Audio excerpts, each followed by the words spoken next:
Dan yang mana kalau menunjuk diarah pemikiran bila itu kita supaya betul dengan doa. Kita seperti kita menerapkan itu betul dengan doa.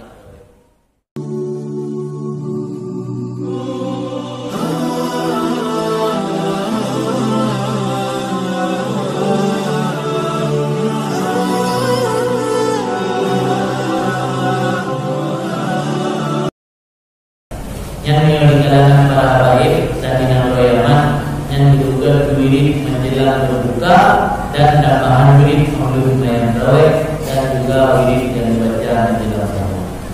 Yang bakal memperlukan langsung membaca tarawih dan ada jamaah yang menjelang berbuka wirid berjamaah.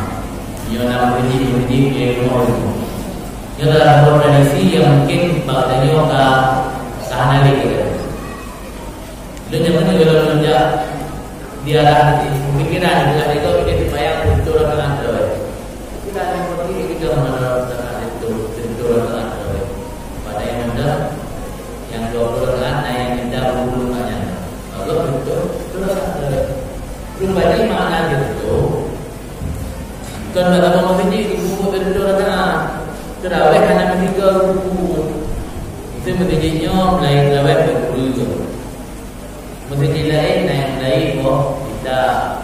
Masjid lain naik tidak. Masjid lain naik puasa yang terakhir lain lewat dengan dia nanti habis lewat. Hanya baju tahu kayak gitu kok. Jadi 5 macam model pelaksanaan lewat. Jadi karena 5 macam model, abang-abang 20 tentu. Jadi orang yang beribadah di bulan Ramadan jauh. Menurutnya kalau semayang insya berjamaah dengan keluarga, dan semayang insya berjamaah, bapak bini kampung dilanjutkan dengan tarawih. Selesai tarawihnya, keminah waktu lain.